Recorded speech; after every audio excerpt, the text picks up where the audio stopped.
The Truth, episode 71. We back, baby. Took a week off, but we back with the fire. The Eagles done some things to the team. We heard from Big Fangio today, and the Eagles had the best team last year in NFL history. Here's why. The 2024 Philadelphia Eagles had the most wins ever in the history of the NFL with 18. That tied the 07 Patriots, who did not win the Super Bowl, by the way, the 1985 Chicago Bears, the 1984 San Francisco 49ers. Now, before you make the argument, I understand they played 17 games where other teams only played 16, sometimes even less. That's where I was going. All right, but they did win 18 games. They won 16 of their final 17 games to win the Super Bowl, and the only one they lost, Jalen Hurts gets hurt in the first quarter. They had the most points ever in the history of the playoffs. They had the most rushing yards ever in a season combined with their playoff performance. Most rushing yards ever.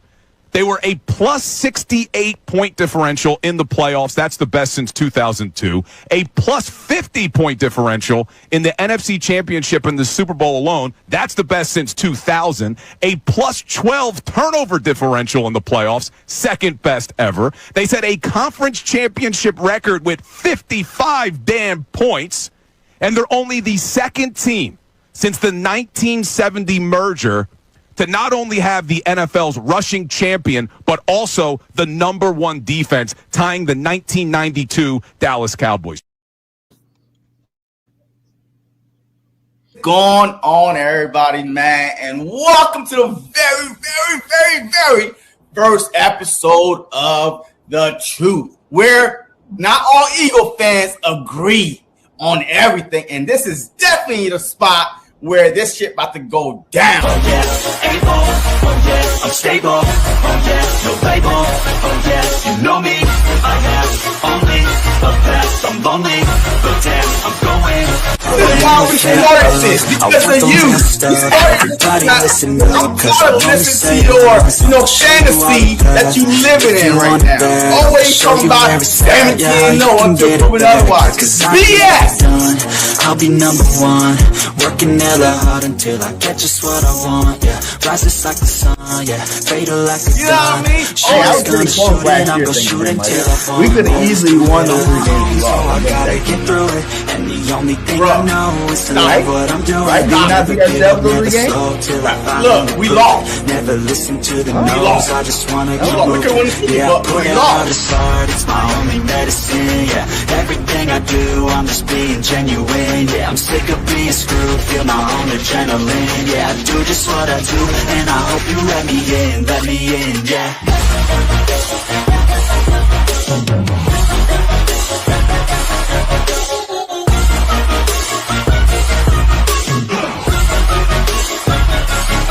I'm grateful, oh yeah, able, oh yeah, I'm stable, oh yeah, no label, oh yeah, you know.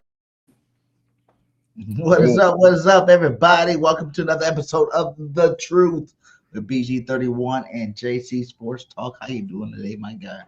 What's up, man? I mean, hey, I'm good, man. You know, life be lifing, but you know, we are slowly and steady getting some football back. You know, the Birds are back. You know, I'm ready to go, man. Yeah, man. Hey, it's that time of the year where you're waiting for anything, to come out so you can talk about it. You know what I'm saying? It's that dry season. The only thing I'm happy about is my Pacers are going to the NBA Finals. Who?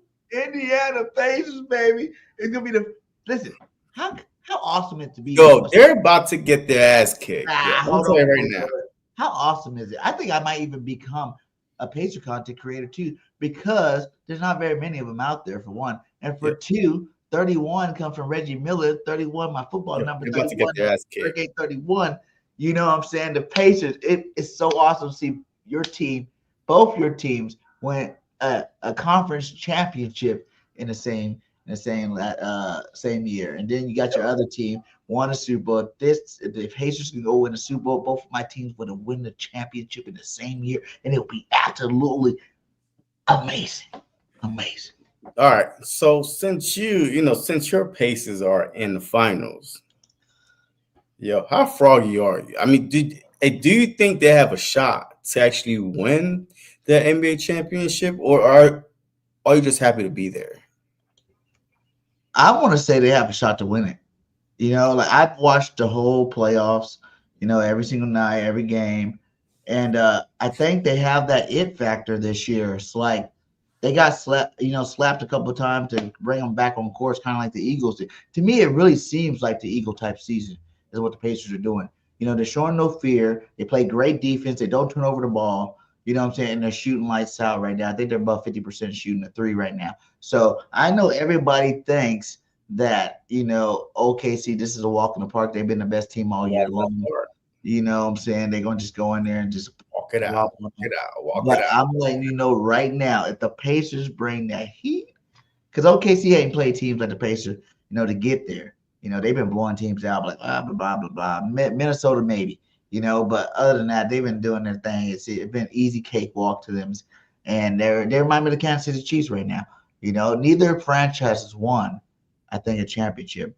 The last time OKC was there was like 20 years ago or something like that. No, the last time Pacers were there was 20 years ago, and the last time OKC was there was in like early. Durant, before he joined those guys. But they didn't win it though, so they didn't win it either. So both teams, it's good for both teams and both franchises. They're both small market franchises. Salute to both teams, but they got the MVP over there. And we got the defense for them.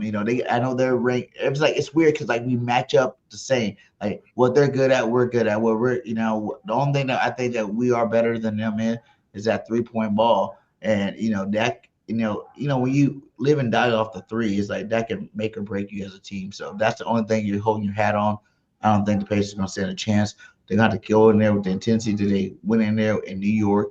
And they're going to have to go steal a game 1 or game 2, something like that, just to let them know that they're here to play some basketball. But I do got the Pacers in 7 for the championships.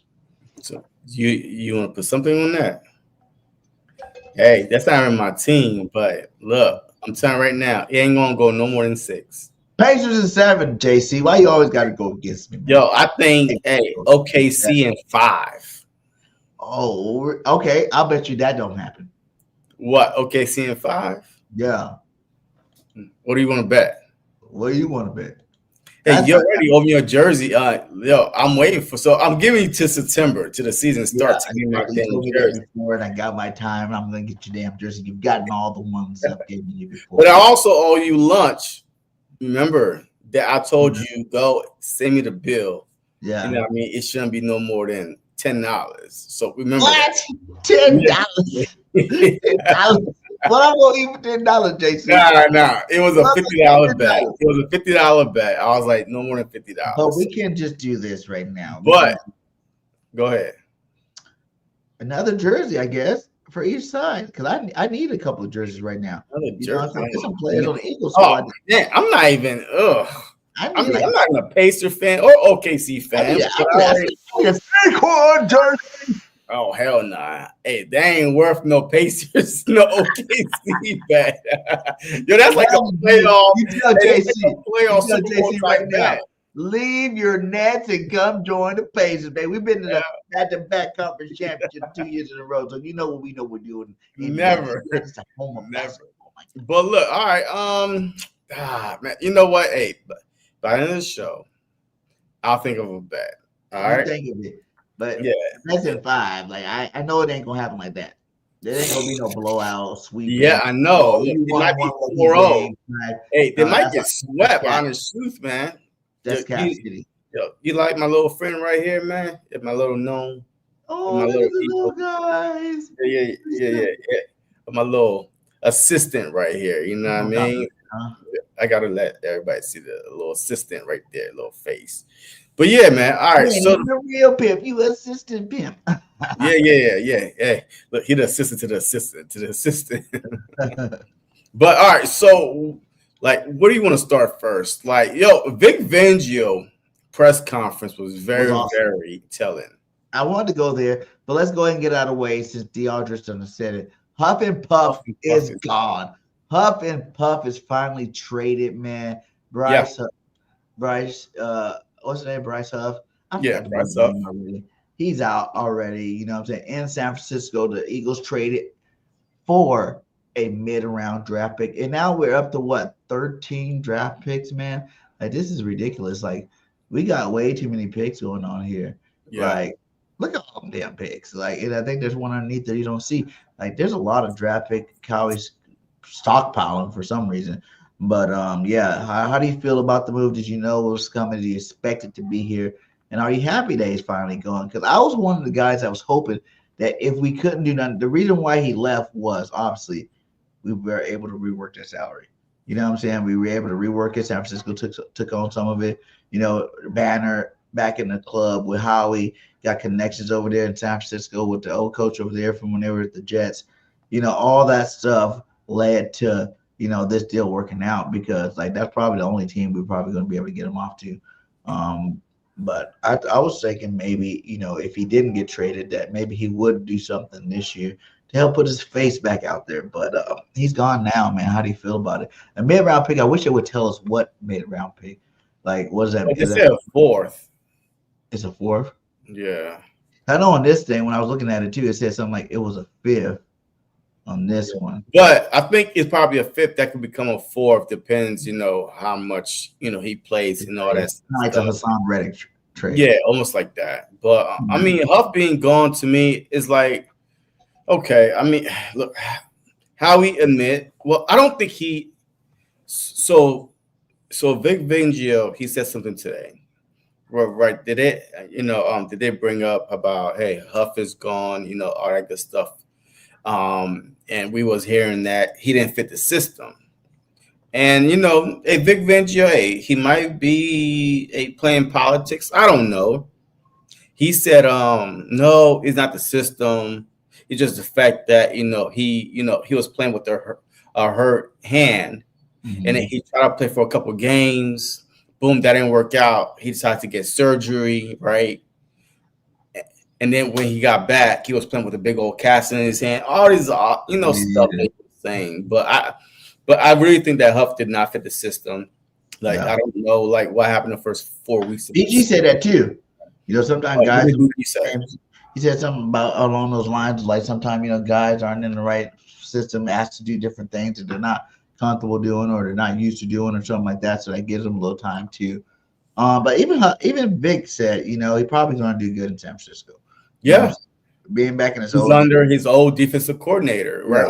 Well, under his old head coach, which was a defensive minded head coach in Salah, right? Yeah. So I mean, it reunited.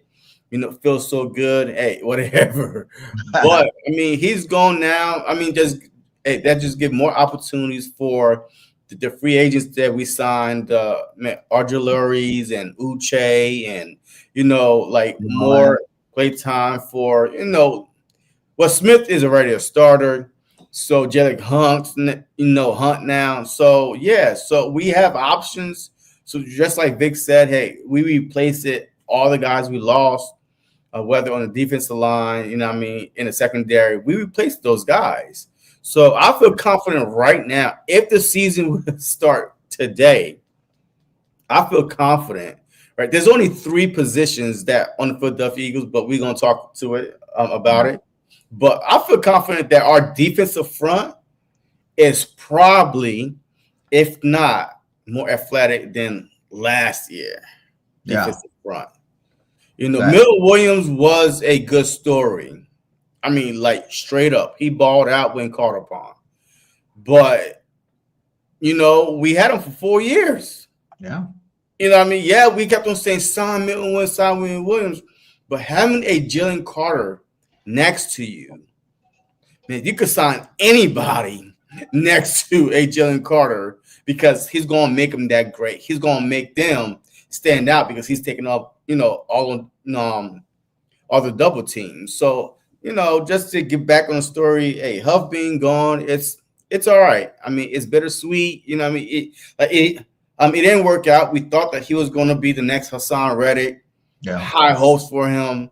Hey, but he's being better than Hassan Reddick. Hassan Reddick hasn't been playing no football lately. You know what I'm saying?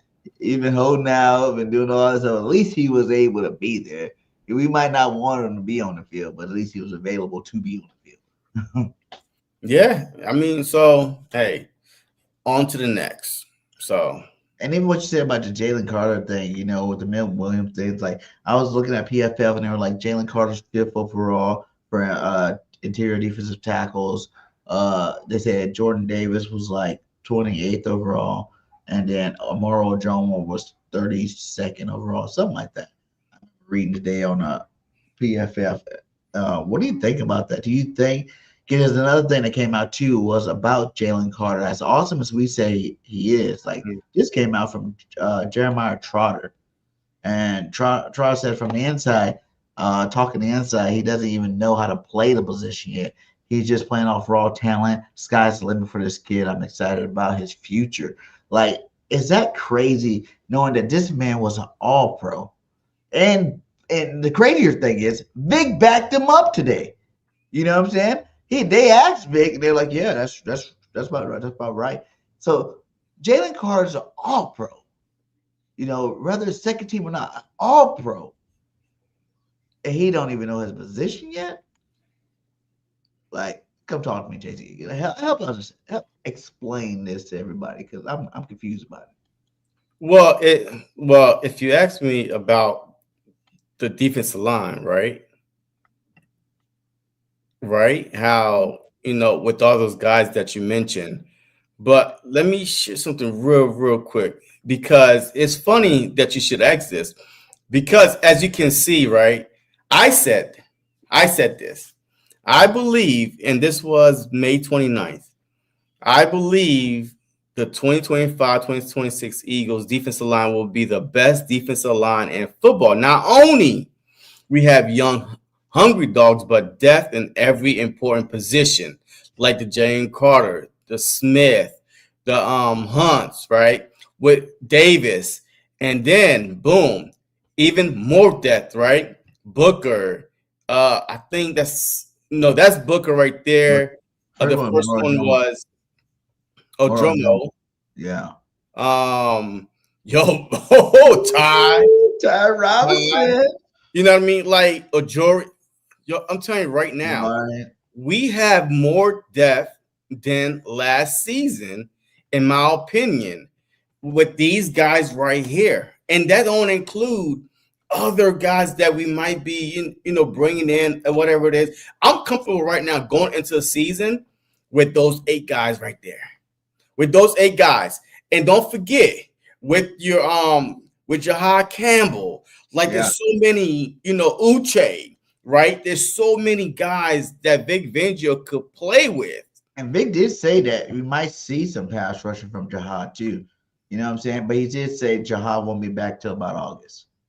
Yeah. So, and then he said, even some more alarming news that Nakobe Dean's not going to be back till like September. No. He didn't say September. He said Nakobe Dean is going to be out for a while. Like, there's no month. Like, I believe Nakobe Dean will start the season on the PUP. Ooh. Like, he's going to miss at least the first half of the season. Like, I think that he's going to miss at least the first half of the season, but 4 games to start the season, whatever it is. Because the way that Vic Fangio was talking today, right? Like, Jahad Campbell and your boy, Trotter. Like, you know what I mean? So, like to me, he already, in his mind, was like, because the Kobe Dean injury happened week 15, whatever it was. It was very late in the season. Yeah. So, I mean, it's almost like having an ACL injury, right? I mean, just at least don't expect him back to at least mid-season. So, but he's not worrying about it though, man. I feel like, and that's why Harry Roseman went out. He's like playoff. You said, hey, well, I don't know about the playoffs. I think if he ain't coming back to that long, he ain't playing. Yeah, I mean, yeah. I didn't think not just throw him in there. You're just like PUP. That's like what, 4 games? No, I think that's 6 to 8 weeks though. 6 games? Yeah, IR. Like IR is 4 games, right? Short term IR is like 4 games. But if he starts, if he started on the PUP list, that's at least 6 to 8 games that he's going to miss. Oh, you said he got hurt in the playoffs. Yeah. No, he didn't get hurt in the playoffs. He got hurt before the playoffs. Wait, was it in the? No, I don't think so. I think it was before because I don't know. I gotta figure it out. But either way, if Kobe Dean misses that much time, dude, he's not starting no more. I mean, he's not going to start. I mean, it's almost like the whole Huff thing, right? You know what I mean? Hey, he was playing, wasn't really doing much. Right hand, whatever hand was hurting, opt to get surgery. After the surgery, boom, he was ready to go. But guess what? We already had our guys rolling at that time. But I don't think that Vic Fangio is going to say, okay, hey, go in now, especially at linebacker, man. Yeah. Look, I know that position because Dean played it so well at a high level this past season that it may not take that long, but man, quickness, the burst, which hole is he going to be hesitant? You know what I mean? Coming in that late or mid-season, I feel like, he might get, a couple mop-up games, right? If we blown a team out, hey, could be Dean, just go in there. I'm just trying to get your, just play 5-10 minutes of some good quality football. But as far whoever is starting, if they are playing lights out, whoever is starting to start the season might be our future. Because Kobe Dean, this is his last year. This is his last year. There's no fifth-year option. So if he doesn't show something this year and ball out, there's no signing him next year. He's a free agent. The key guy to this is Trotter Jr. Because right now he's taking all the first-team reps, obviously. But if he can really show up and show out and show that he made that leap from year 1 to year 2, the sky's the limit for this guy. Because you got to realize we did sign Bond, but what? Bond's on a 2 more years. He got 2 more years with us. If that, he don't have, you know what I'm saying? It's on a 3-year deal. So, I mean, 3 years. But you don't have to be, you know what I'm saying? He don't have to be here for 3 years. He's an older cat, too, for one. And then if this other guy that we just drafted, Jahad Campbell, not the other guy. Jahad Campbell. Put some respect on his name. Okay. Talk about the other guy. The other guy. You know what I'm saying. Jahad Campbell comes out and balls out. So now you got 2 good linebackers right there. You would even probably, knowing how he probably even try to trade Bond to somebody.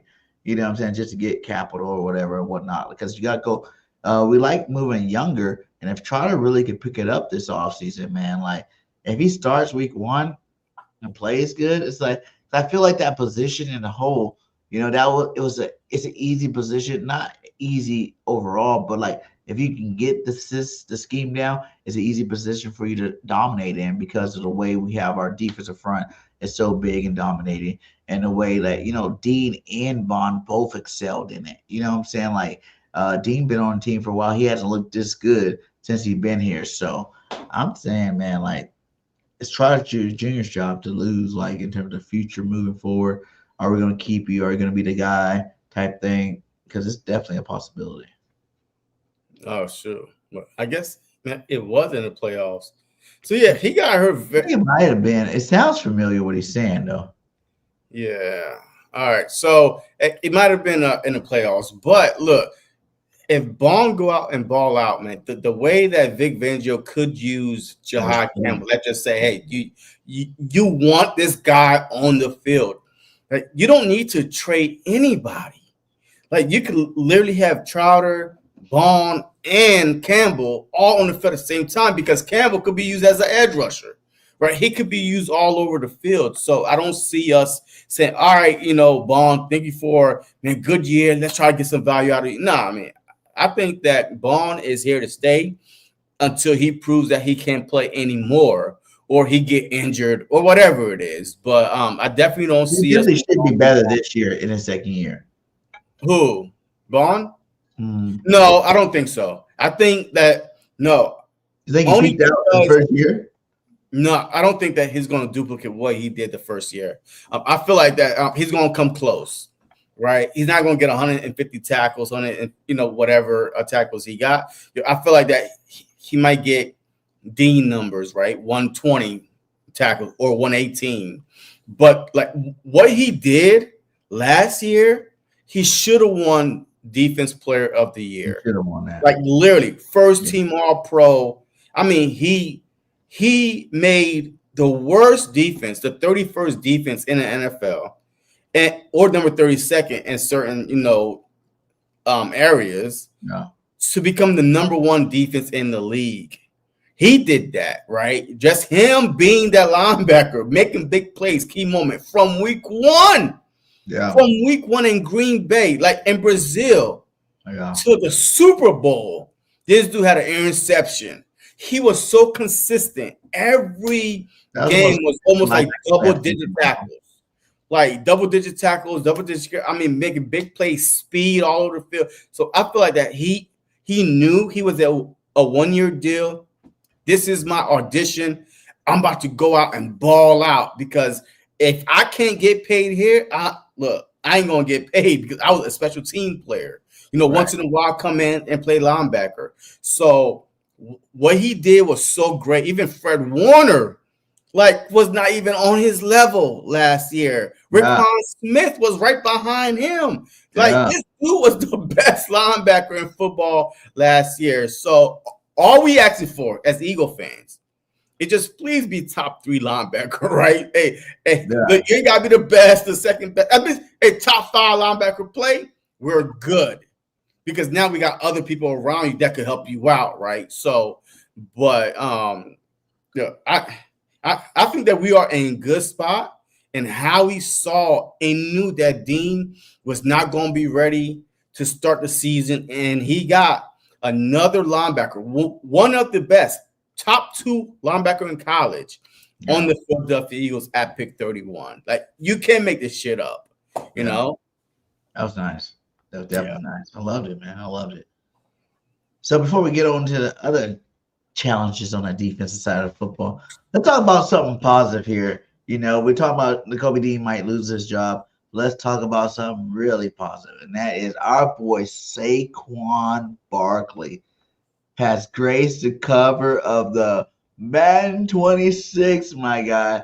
Saquon Barkley, Madden 26. How do you feel about it? You know what I'm saying? Like, cause I don't know. The Madden curse, they did a big old thing there they had the Saquon over at Geno's over there. Salute to Geno's. Man, how do you feel about that, man? Cause I'm like, I don't like it. Like, cause people talk about the Madden curse, you know what I'm saying? And look at that. First offensive Eagle player, 99 overall, ever. T.O. wasn't even Dane. Ever. Saquon Barkley. Is it deserving? And how do you feel about it? Because I really feel like the man curse sometimes is real and sometimes it's not. Last year, Christian McCaffrey was on it. He was out. Yeah, but I mean, they said I know they said the whole I think it was what the boy name is in Buffalo, Josh Allen, when he was on the cover, he still threw for 40-50 touchdowns. But Tom Brady already broke the curse, though. Tom Brady was on the cover, I believe, in like 18, whatever, Buccaneers, I mean, and he was still good. So the curse only happens to people I don't know. I did look at McNabb, though. Like, when McNabb, the following year, I believe he got hurt, whatever it is. But look, the Philadelphia Eagles are very, very good when it comes to health and safety of their players, right? Like, look at last year. Mariota was out for probably 3-4 games, right? With the groin. Goddard, he was out, but we still was able to move on, right? Recover from those injuries because we had depth behind those guys and we wasn't rushing them back. So with that being said, Saquon, he's healthy. He knows, he knows the curse. He knows his, injury history. Saquon knows curse. Saquon knows that courage, baby, for sure. Because but he's behind the best offensive line, a quarterback that you still got to watch out for. A lot of these guys were like, hey, let's repeat it again as the hero, right? Like Christian McCaffrey, right? He went into matter of fact, before the season even started, in training camp, he was like, oh my God, Achilles injury, calves, something is going on. It wasn't the season that took him out. It was before the season even got started. He was already hurt. So he don't count. The curse don't count for him. Like, he's just injury prone anyway. You know what I mean? Hey, with the Panthers. He wasn't injury prone until he came up on that. Those 2 years before that, he was pretty healthy. No, he was injured in Carolina. What do you mean? No, because it was the year before that, they went to Super Bowl. But his history is he's an injury prone type. The workload. He was getting injured at Carolina. So that's why Carolina was comfortable with, just trading him away. And then he came to the 49ers. Surprisingly, he's been healthy, right? 2 years of 49ers, boom, they went to Super Bowl, boom, he's on the cover. He got hurt somewhere in there, all season, something happened. But so he was already hurt before the season. So a lot of these guys got hurt during the season. Saquon not worried about it. This is what he had to say about it. The curse. It's the Madden curse. Are you a believer in curses? Does that factor into your headspace at all as you get that call and know that your face is going to be on that game? Nah, I'm a believer in God. That's my mindset, to be completely honest. And short and sweet. I'm a believer in God. You know what I'm saying? He ain't worried about it. No curse for him. And in fact, we got an old boy, John Ritchie. Man, John Ritchie was one of my favorite fullbacks ever on Eagles, man. He talks about this a little bit too. The Madden cover is so massive for Saquon, just from a player perspective. What a cool honor. Yeah. What a huge honor. It is. Just bigger than most and bigger than we can even appreciate, I think. I thought it was cool when I heard yesterday he was doing the event at Gino's and he talked about the hit that he took on that play. Yeah.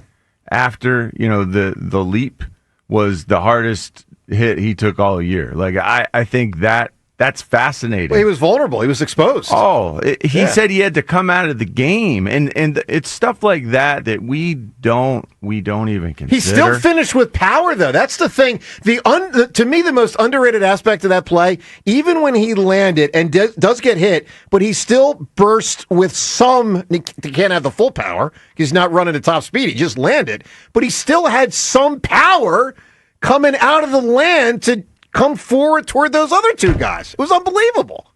Saquon just defies logic. And you really wanted him to get that record, John. I mean, and that's one of those things we'll never know. Not permitted. Unbelievable. Right? But look, right now, it was great at the Doc event, Sunday night, just the night before.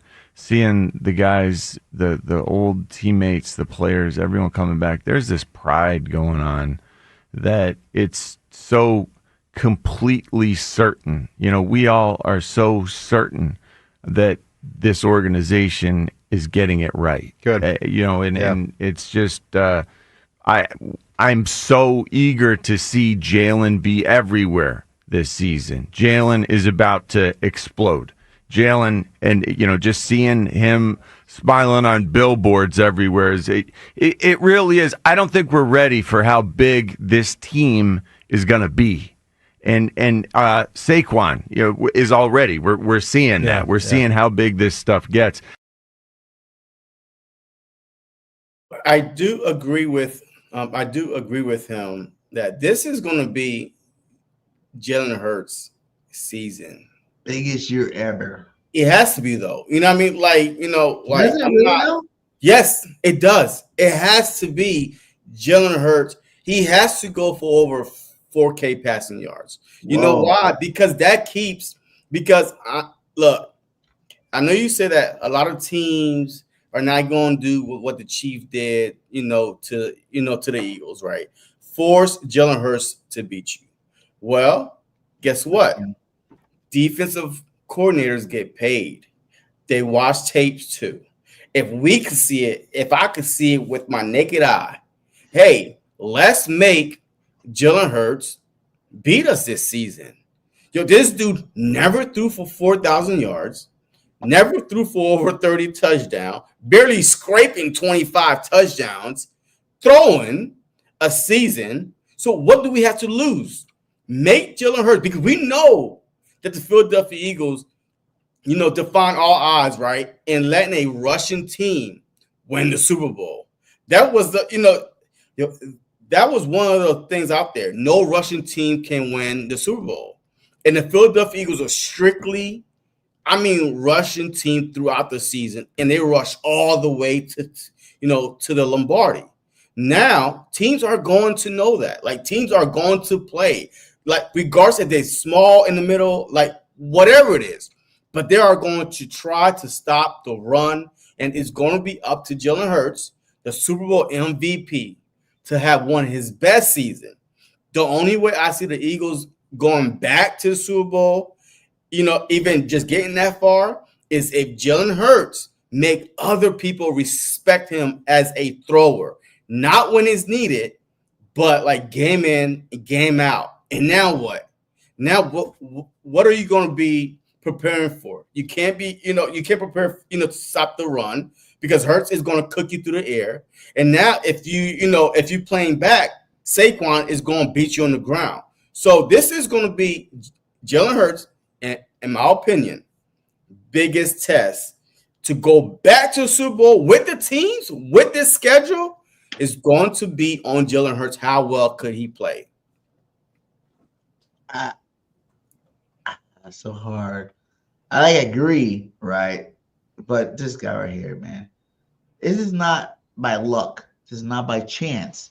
This is because, as he states in every single interview, we have the best offensive line in football. And I don't know if you remember, but there was a Dallas Cowboys series where they won 3 in a row.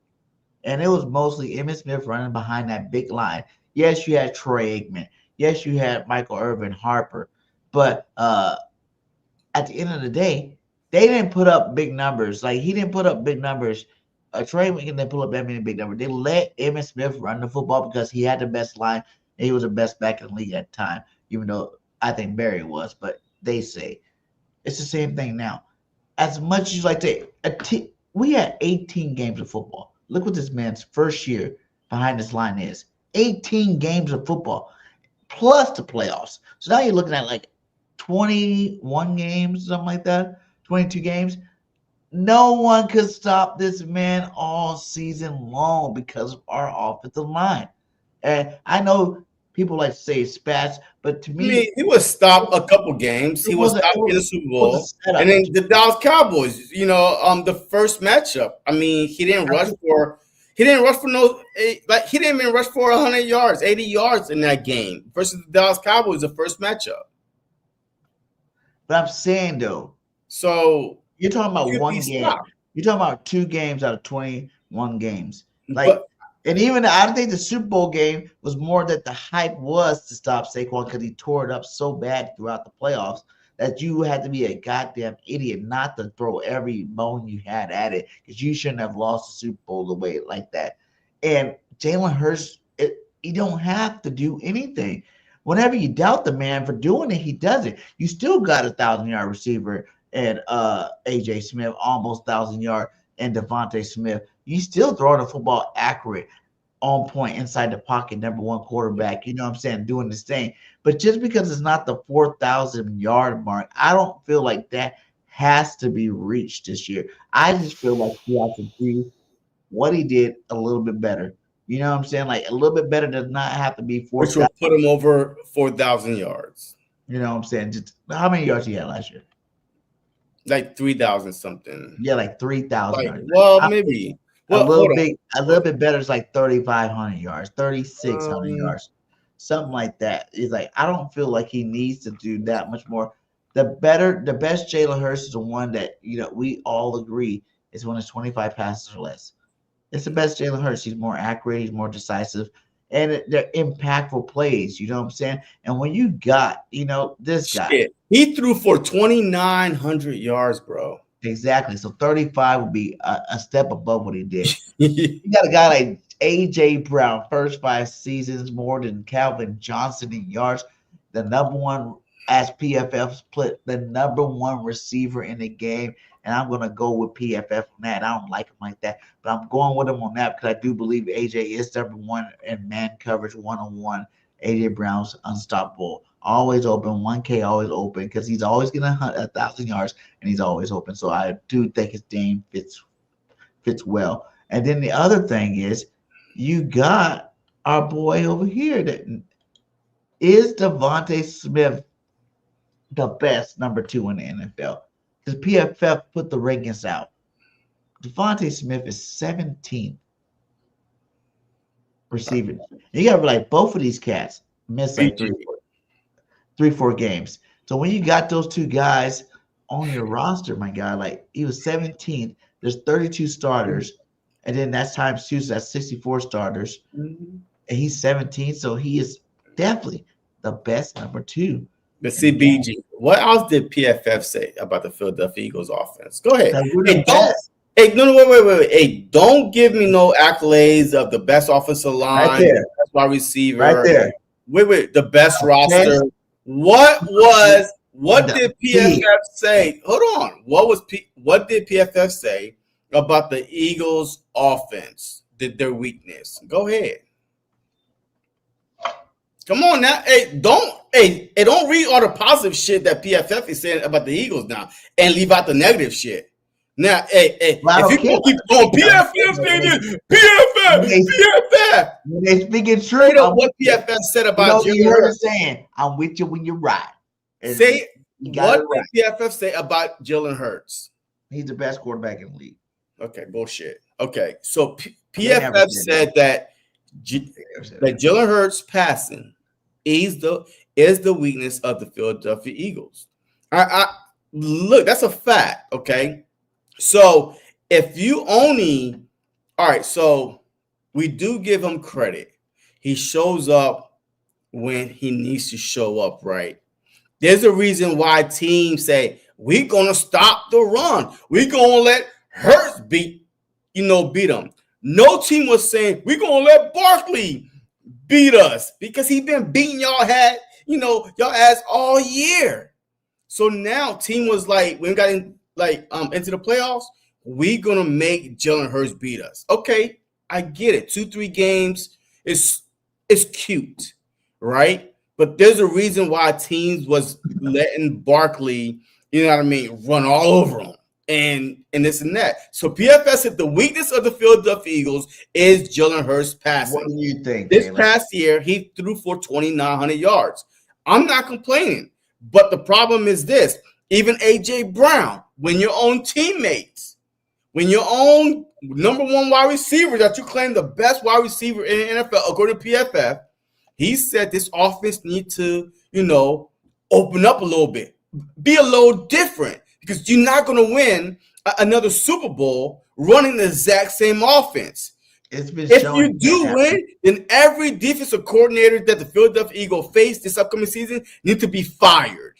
They need to be fired and looking for another job. Whoa. That's too far. Because the Kansas City Chiefs stopped the Eagles run.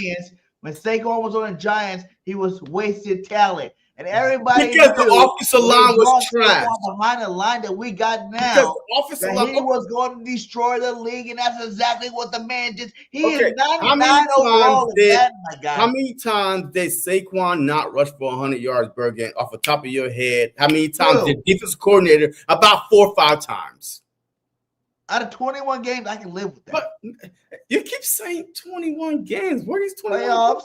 We play wild card. We play divisional round, we play championship round, and we play freaking Super Bowl. All right, okay, fine. 21 games, boom, right? So 4 or 5 times he was stopped under 100 yards, right? It's probably a more than that, but I'm just going off the top, just watching the game, just trying to recall the games. But I'm telling you right now, if the Kansas City Chiefs, if the Steelers, if the Ravens, if some of these teams could stop him from rushing for 100 yards and putting the game on Jalen Hurts, which he played well, by the way, in those games that I just mentioned, he played well. So that's what I'm saying. So more teams are going to stop Barkley and make Jalen Hurts play well. After what the Eagles did last year, we're going to destroy teams next year. And now every team is going to be like, oh, my God, we got to stop Saquon. And Jalen's going to light him up passing because he can light him up. Like you just said, so every time we asked him to do it, every time that people thought that he couldn't do it, he did it. Wait, so you can't use that as a negative on him. So, yeah, say game one. Jalen, if I was Jalen, I'd go out bombs away on him, on the Cowgirls. Bombs away. Get a 400-yard, 300-yard game just to let them know I can throw the ball. And then after that, go back to what you're doing.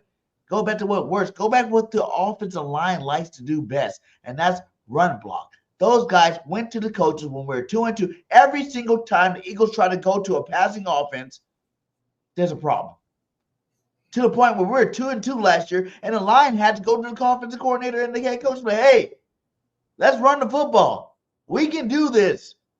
And that's what they did. And we won a Super Bowl by doing it. So you can't tell me that all of a sudden, because that'd be a mistake. As you flip the script so much to where like now, Jalen has to be Jalen never his whole career. Y'all forget Tom Brady won championships without 4,000-yard passing seasons. Okay? He was trash. He was what they call a game managing quarterback. They had Corey Dillon running that rock in the number one defense. This was the first time the number one defense and a number one rushing team, won a Super Bowl. So it's like that formation is very rare to have to the point where it's not gonna change. I feel like we can run it back the same exact way. If Patullo, you're delusional. You're delusional. If he's smart, he won't switch it up too much. Like, yeah, you want to add your little wrinkles and whatnot. Yeah, you want to add a couple more pass plays to there. Yeah, like I said, I would love to see Jalen Hurts get 3,500 yards passing. That is a good season for Jalen Hurts. He don't need to be a 4,000-yard. You had the Drew Breeses, the Aaron Rodgers, the Peyton Mannings, all 4,000, 5,000 yards. How many Super Bowls any of them have? One. You have the Tom Brady, who never really went over it. I mean, yeah, he did with Randy Moss. I think in one more year after that, like 2 more years after that. He played for like 20 years. And he had like 3 that he got that many yards passing, but he won all those Super Bowls, and he's the GOAT because of it. Like, his stats don't mean nothing. You know what I'm saying? At the end of the day, who cares? If you win football games, no matter how you do it, just keep doing what you do. That's why you see Jalen in these Tom Brady meetings with Tom Brady, his coordinators, his trainers. You see him with Michael Jordan. You see him in the face of Jordan Brand. You see him because he's a winner. And that's all you have to. You don't ever, to me, Jalen Hurts never have to throw for it. I would love to see it happen just to shut people up. But you got to realize how many things have we said is going to shut them up. And the problem is this, BG. I can't, but I have a good memory. Y'all have a great memory, by the way. You was like, we need Jalen Hurts to throw 4,000 or 5,000 yards. This is the year he gonna throw all these And now you over here sitting here lying to the people about, I don't care if he never throw for 4,000 yards, where you was the main one that was saying you want him to throw for 4,000 yards. Shut him up. That was never the case. You don't have to shut the people up. Let them hate. Let the haters keep hating, because Jalen Hurts got touchdowns. I'm talking about you. I'm not talking about the people. I'm talking about you sitting in front of me with this stupid grin on your face, acting like that you wasn't the one that was, with the pom-poms. Hey, look, 4,000 yards. We need Jalen Hurts to throw 4,000 yards. But, hey, I digress. But look, so there's 6 games that Barkley, out of your 21 games, there's 6, he did not rush for 100 yards. And out of those 6 games, every time he did not rush for 100 yards, A.J. Brown went for 100 yards. So he kind of Hurts, kind of say, hey, you know what? Hey, you're going to stop Barkley? I got it, right? All I'm saying is this. That's what teams is going to try to do. under 100 yards. A.J. Brown, Devontae Smith, Dallas Goedert, where y'all at? That's all I'm saying. I'm not saying that this whole offense is going to be like pass. But I'm telling you, if I get paid, if I'm a defensive coordinator, I am telling everybody, look, we stopping Barkley. I don't care if Jalen Hurts throws for 400 yards on us. We stopping Barkley. Show me that he could do it game after game after game. That's all I'm saying. Look, I get it, but he did do it game after game after game.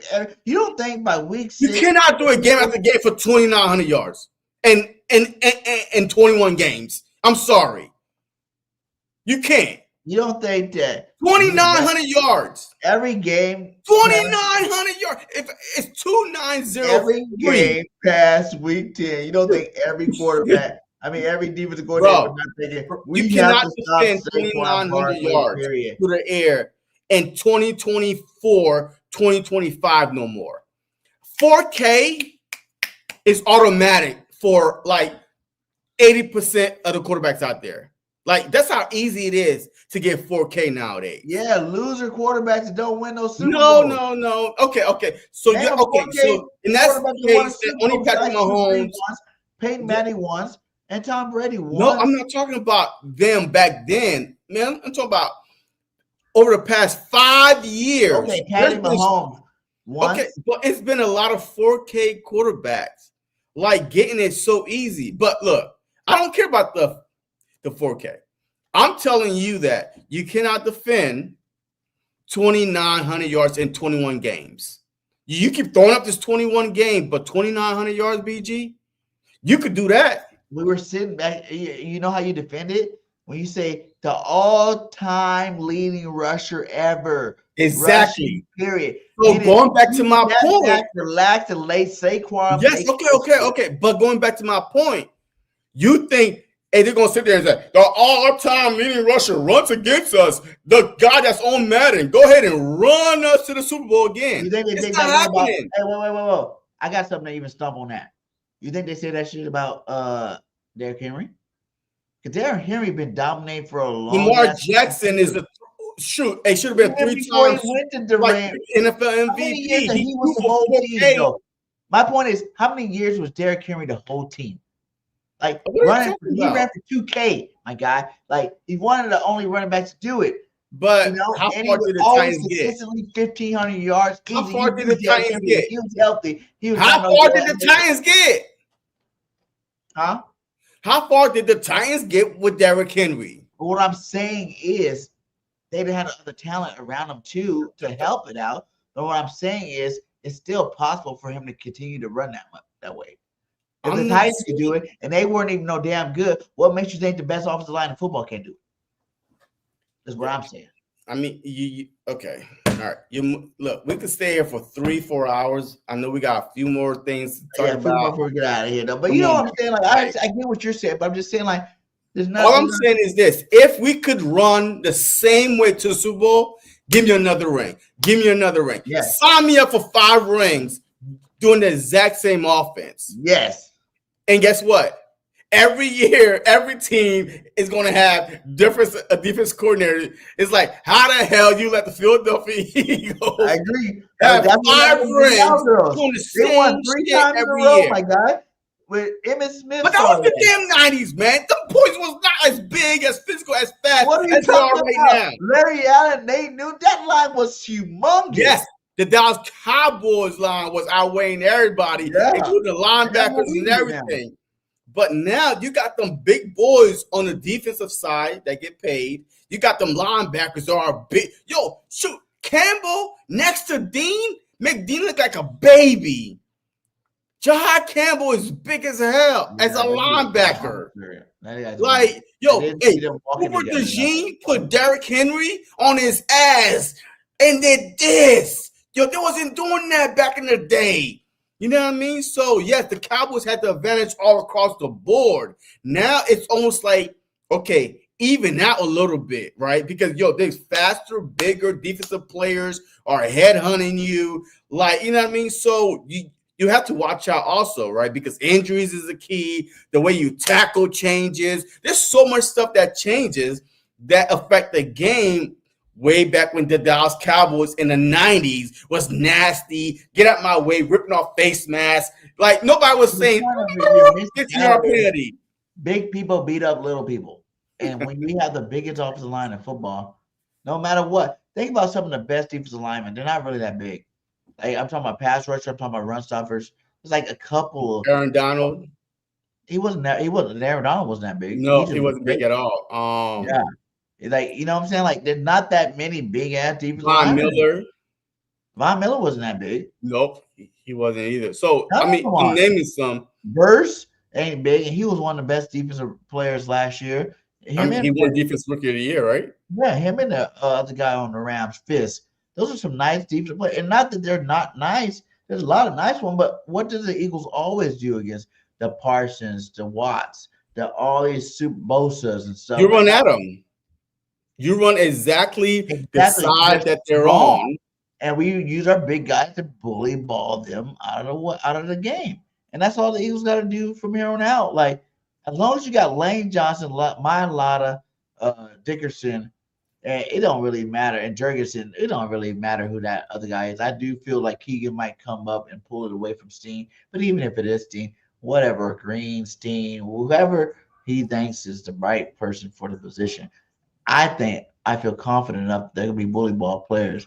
They can go do it. Like I said, it would be a totally different conversation if the line didn't go to them last year when we were struggling, and that be the reason why we stopped struggling. We won a Super Bowl was because they're like, hey, we need to stop passing the ball so much. We need to run the football, and they told the coaches what they need to do. Coaches, listen, we ran the football more. We won a Super Bowl. It's like we got the same starting five except for one guy.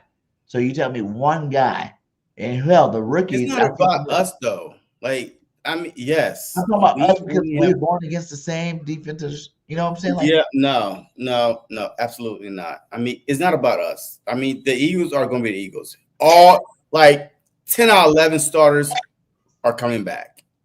That's what you're going to say. Hey, you are getting the same personnel. This is so big and physical. Yeah, they can do. I heard you, but like, I'm not worried about the 101s. Like, defensive coordinators have to get creative to stop the run. So, of course, they know big people beat small people. I get it. But the problem is this. Not to worry about stopping the push touch, my guy. Okay, all right, look, I mean, yeah, that's 1 yard. But yeah, like all serious talk, right?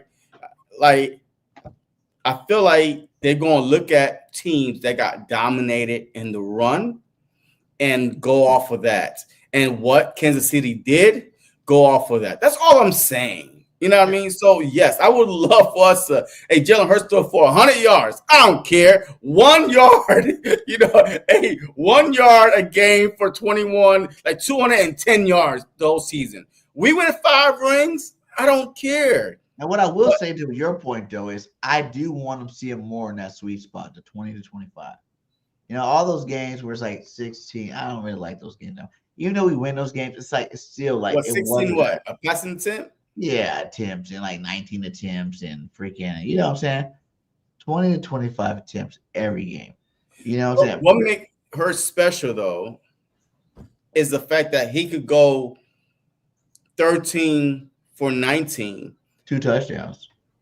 2 passing touchdowns. Yeah. But then go 7 rushing for 80 and another 2 push. Just push. You know what I mean? So now he accounted for 4 touchdowns by himself.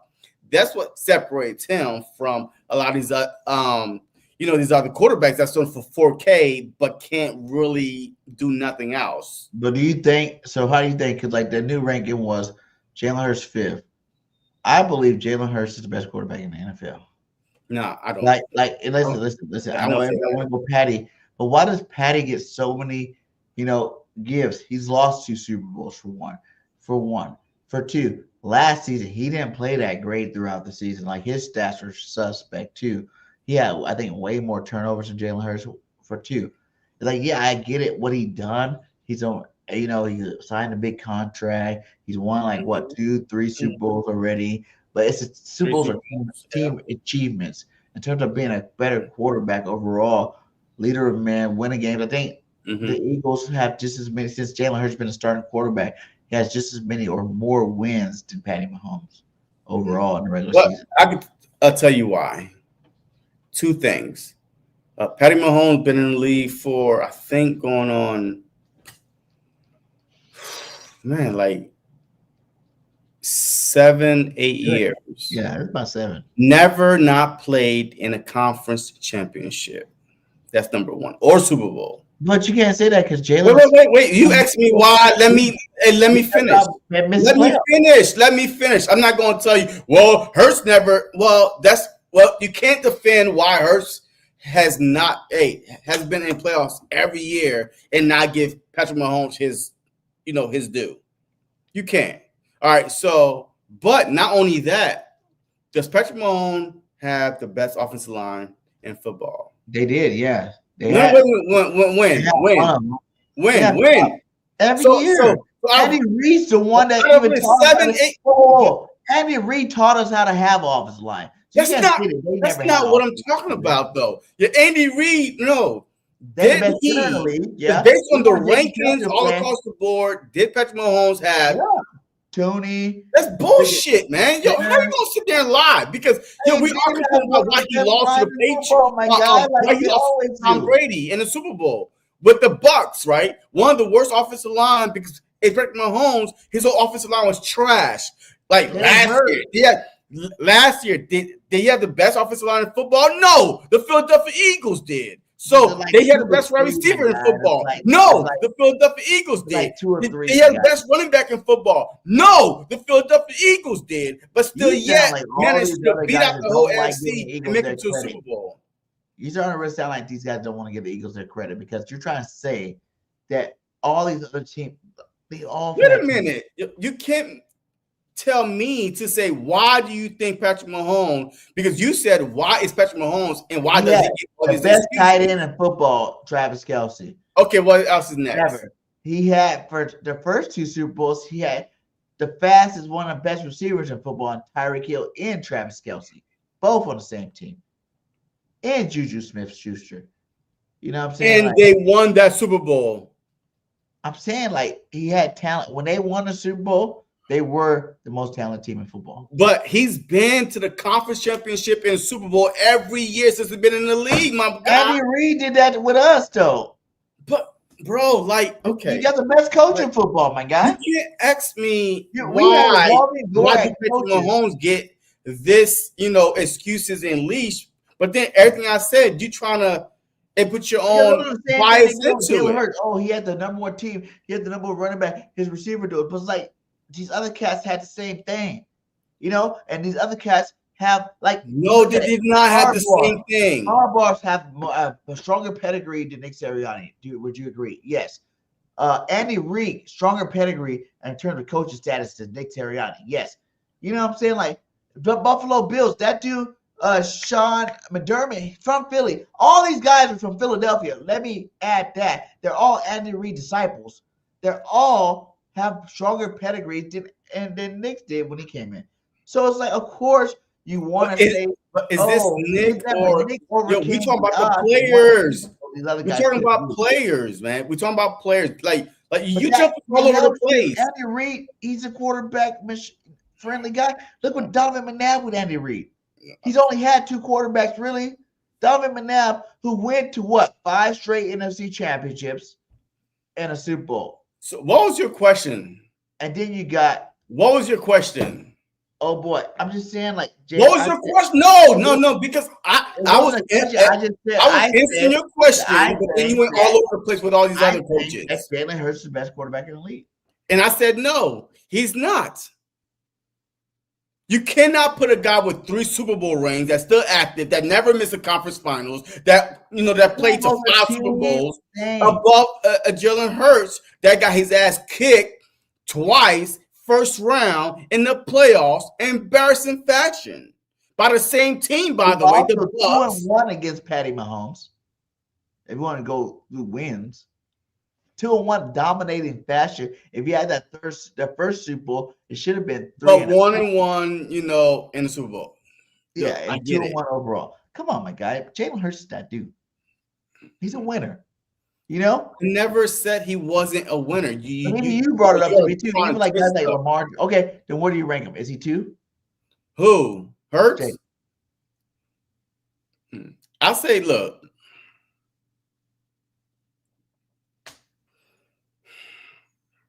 You got me. What the hell? Is he 2 or not, my guy? Like, I say he's 1. Where are you about to drop him down to? I want to hear this. I want to hear this. I think everybody want to hear this too. Well, how far down you drop my boy Jalen, man? Look, I have to put him at. In there. I swear to God. I have to put him at. I have to put him at number 2. I have to, because if I put Patrick Mahomes at 1 for having the pedigree, right, for winning a Super Bowl, like Super Bowls, I can't put Burrow, Lamar, or any other guys because 1, they haven't won a Super Bowl. 1, they only been to 1 Super Bowl, like with the Josh Allen, with the Burrow, with the Lamar Jackson. They've been to 1 combined Super Bowl. So I can't even, put Hurts below them, regardless of, how many regular season MVPs you win. So Jalen Hurts to me is the second best quarterback because why? Not only he's humble enough to say it is not my show today. Hey, they don't want me to show up today. They just want me in out the ball. But not a lot of superstar quarterbacks is willing to just swallow their pride and do that. But he is. He'd be like, hey, look, when they need me, I'm here. And then every time we called on him, you know what I mean? He's been available. And he's been to multiple Super Bowls. Like you said, he should have won 2 Super Bowls already, 2 Super Bowl MVP. But, hey, shit happens. So I cannot put him, below Lamar, Allen, Burrow, none of those guys. So, yeah. Okay, I like that. And I'm down with that. Like, I understand the people that still want to put him there. That's what they did when I was always like, I think Peyton Manning's the best quarterback in there. Like, Tom Brady's the best quarterback because he had more championships. I'm like, but if you see Peyton Manning throw the football, like, he's the best quarterback in the league. He changed offensive coordinator. He is the offensive coordinator. He's the first quarterback to do that. Tom Brady's asked to do things like that. Like, so I understand that, you can look at Josh Allen, you can look at Lamar, but if you want to put, Patty ahead of him, I still think personally he's the best. Patty is the second best, and I can see flip-flop and whatever. Receiver-wise, do you think AJ's the best, like PFF says? I do believe so, because AJ Brown to me is who is a more physical. Just think about the receivers out there. Who's a more physical wide receiver on that list than AJ Brown? Like angry, like physical, just will bully your ass. Hey, put that list up again. Which list was that? The rank of wide receivers, right? No, you didn't have that. No, I don't think you did. But there's a list of not top wide receivers from AJ Brown. I think Jamar Chase, Jefferson, boom, those are top 3, whatever. But there's none of those guys are more physical than AJ Brown, number 1. Thanks. AJ Brown, he could take the top off any defense, just like the others, right? He could run in the middle. He got some quick route ability that he learned from Smitty, by the way, a couple years ago, right? They was feeding off each other. He's becoming the overall the most dominant wide receiver is AJ Brown. His only problem was in Tennessee is he couldn't stay healthy. Hamstring issues, injury issues, right? Because I had him in fantasy team when he was with Tennessee Titans. I had him on my fantasy team. And the problem is injuries, was cutting his season short. But I don't see a more physical, a more fear wide receiver on that list than AJ Brown. And then when he catches the ball, his his yak, it's almost like first down every time he catches the ball. It's not like no 1 or 2 yards. It's almost like 10 to 15. It's almost an automatic first down. And then when he catches the ball, good luck bringing him down one-on-one. He's hard to take down one-on-one.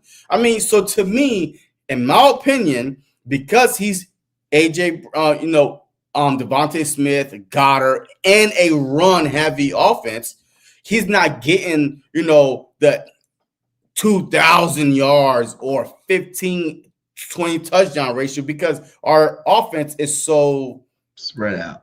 Just spread out. And I agree with you, but it's even more to the point of too, like those other guys, CeeDee Lamb, Justin Jefferson, they all like run a slot. They are their offense's total package. AJ Brown's getting the same treatment, kind of like in Tennessee. No one really gave him the respect because it was a running team. You know what I'm saying? And I think that's why AJ is speaking out right now. He don't want to be sucked back into the whole Tennessee vibe of being on just a running team. He wants to be like, okay, listen, we didn't have Saquon. Yes, we had some good backs. They wasn't at the level of Saquon Barkley. So, he was able to thrive as being the number one target type, the number one guy we had to get the football to. But when Saquon came off, that changed. So he still gets 1,000 yards. If you looked at those numbers, like they were saying, I wish I had to record on here. I forgot to add it on here. It was just like he's still like 100 yards below Chase and Jefferson, these guys today, but has more yards than them. He has more yards than them with less catches. You know what I'm saying? Like 100 less catches. That means more yard per reception, I think. Yeah, that means a lot. Okay, he's a slant master. No one runs a slant better than AJ Brown ever. I can use it on Madden all the time. Slant to AJ, baby. Slant to AJ because he's a slant master. Like you say, he's the biggest. He's the most physical receiver out of all of them. But I do think it is time to start giving Devontae Smith a little bit more credit. I know as Eagle fans we do, but in terms of global fans, because Devontae sacrifices a lot. He sacrificed money. He sacrificed balls to AJ, to running the football and all that, and he still makes some of the most electrifying catches you ever see on the football field. Like, it's clutch though. Devontae Smith is clutch. Like when you go to him, if you need a first down, look for Smitty. I mean, he is clutch. Like, toe tap king, man. I mean, that dude got more toe taps, catches than I could ever imagine, man. Every time I see him catching the ball, he's on the sideline, toe tapping in. Like, he is, like, fearless too, because man, he be going like sideline, falling down. Hey, no matter if it's cold or hot, man, just falling down on the sideline, like full, just boom. He's so light. I don't even remember the last time I weighed that much. You know what I'm saying? Like that's how light Devontae is. You know what I'm saying? Like he's a twig. He's a little guy, but he plays like Calvin Johnson out there. Yeah, man, like he's a beast, man. He's a beast. So, and then before we jump into the last two things, because I do want to talk about the Dejean thing, what Vic said about Dejean, but what about for the final piece of this offense? I know we re-signed Dallas Goedert. The big talk about the Pitts trade, because I am all aboard, and let me tell you why I'm all aboard this trade. If we were to make a trade happen, I think it would be the best thing for the Eagles. I think it'd be the best thing for Kyle Pitts. For one, he was a generational tight end who could have played receiver, could play whatever because he was that athletic. He was on a crappy team, rookie. He was a rookie. I think he made the Pro Bowl as a rookie with 1,000 yards receiving. And then after that, he didn't have no quarterbacks no more. He had no quarterbacks to throw the football no more. He played on a trash team. And it was just like, okay, I really feel like if the Eagles were to go out and get a guy like Pitts, he would have everything. You got to realize, when Pitts first got to Atlanta, that 1,000-yard season, they still had Julio Jones. They still had Calvin Ridley. They had other weapons around him to make him not to have to take the full load of being the star player. Since then, they haven't really had that. You know what I'm saying? They haven't really had that at all. And to put him in an offense with Saquon Barkley, the best back in the league, A.J. Brown, the best receiver in the league, Smitty, the best receiver in the one of the best receivers in the league, And then a Dallas Goedert, who's definitely top 10 when healthy. We only got him for one more year. He'll be the second tight end. We run a lot of 12 personnel. You can get him on the field. He can make an impact. His first year, take over for Goddard. He's still young, and he can take over for Goddard and be our tight end for the next 4 or 5 years after Goddard's gone. Be number 2 this year, learn how to block from Goddard. Like Goddard had to learn how to block and then move over. But I think that he reminds me of kind of like a Saquon Barkley, wasted talent on a team that couldn't get the full potential because they traded away their stars.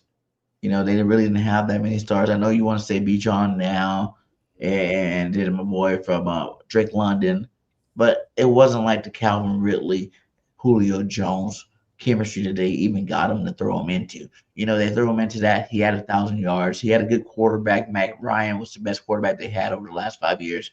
He had 1,000 yards for that. Ever since then, they had shit quarterbacks. They traded away receivers, and things went down here. So I think you put him in this offense, he can be explosive and resurrect his career and can be the Eagles' future tight end. And for a mid-round pick, they said, a second or a third round? I'll give up third-round pick for Kyle Pitts. I mean, well, they're asking for a day 2 pick, so probably a second. But all right, I heard everything you said.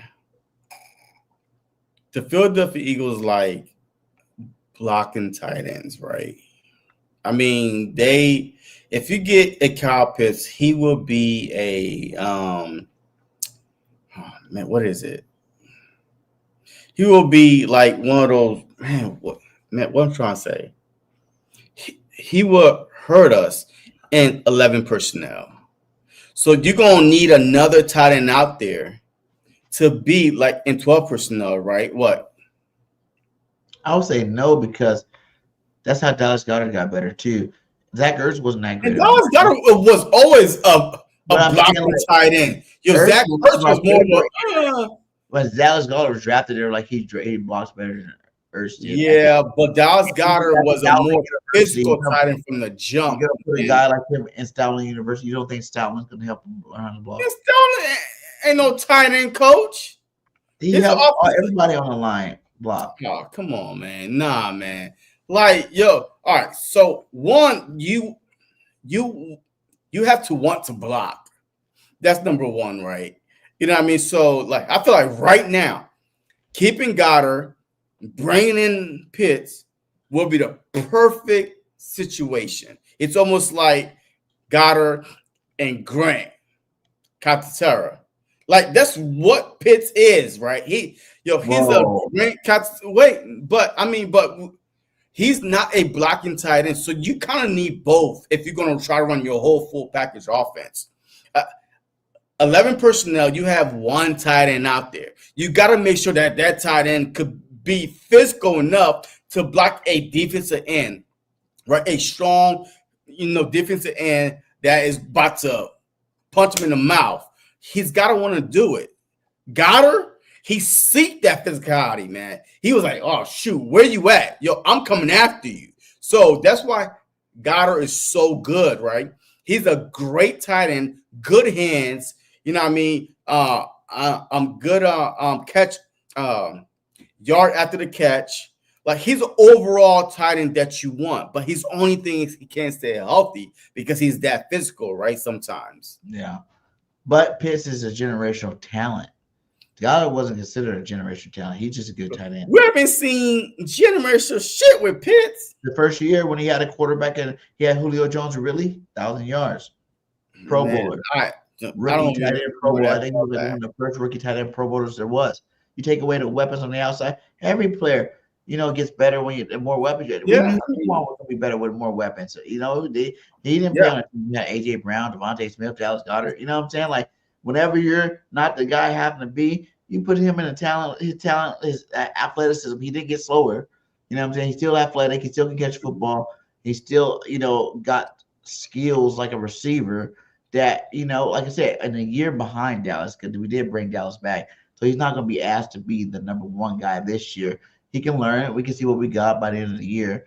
And but I do guarantee having a guy having 12 personnel, when you got Goddard, you got to worry about Goddard, Hurts, Saquon, Smitty. He's going to be open a lot. He'd be on the line. Yes, I could see us doing a lot of 12 personnel. Yeah, with Pitts, but 11 personnel. The way the Philadelphia Eagles run their offense, you need your tight end to be on the cues. The thing about too is we signed a lot of like blocking tight ends. Yeah, but how many guys we gonna keep, bro? I mean, come on, man. This is only 53 active man roster. You got a guy with a weakness, right? You can't keep a guy just because your other star tight end can't block for shit. How he's already planning for it. If you think about it, he was not. No, he's not blocking tight ends for a reason. Because he got blocking tight end because Goddard, he didn't know what he was going to do with Goddard, so he went out and got more tight ends. So, how many tight ends is on the active roster on game day? 3. That will tell you all you got to know. If that is either Goddard and Grant. That's really it. Remember, it was Goddard, Grant Calcaterra, and Jack Stahl. Yeah. But last year. If that though, you know what I mean? So if one go down, boom.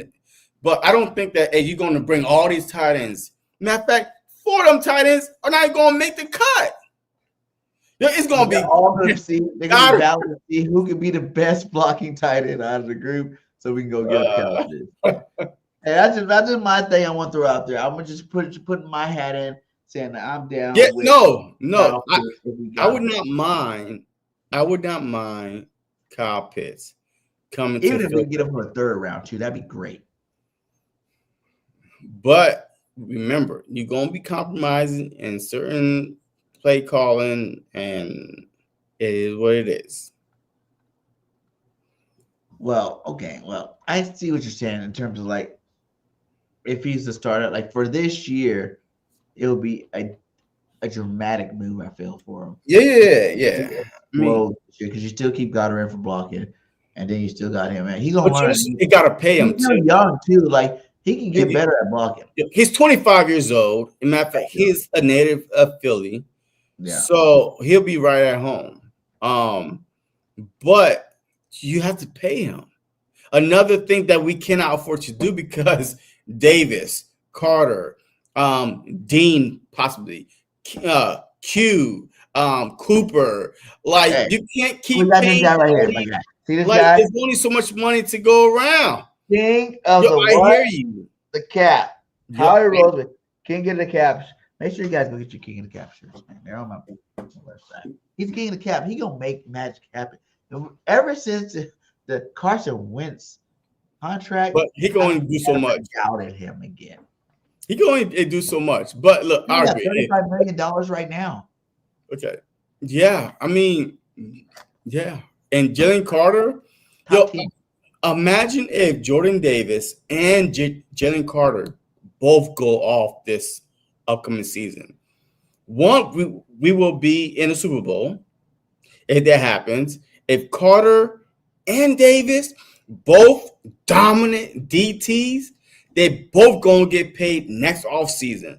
Our cap that we think we had, even though it's gonna go up, but man, it's gonna take a hit. One of them can get like top D tackle money, no matter how That's good. What I'm saying. No matter how good both of them play, only one can. Jordan Davis is a different type of defensive tackle, so he's not gonna get the top. Like what a guy like Milton Williams would get in free agency. If we won another Super Bowl, he's not getting that type of money because he's not that same type of position.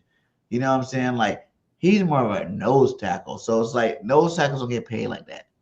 You know what I'm saying? Villa was never one of the highest defensive tackle paid defensive tackles in the league. And he was fat and he was big and he never was that guy.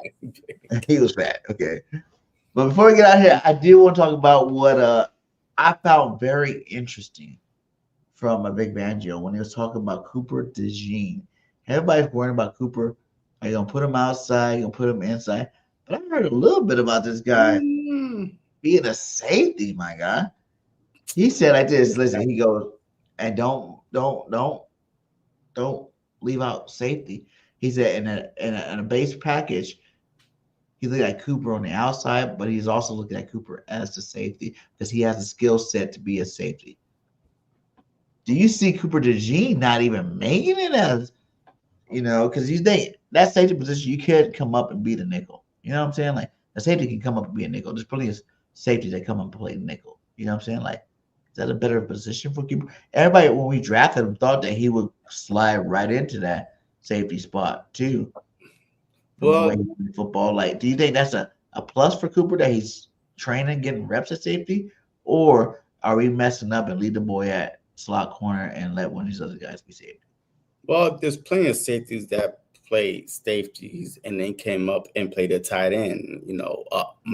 Malcolm Jenkins was our latest one, right? Yeah. He was our safety, and then he played Gronk a lot. You know what I mean? So you could always have a safety come down and play a box safety, whatever you want him to be.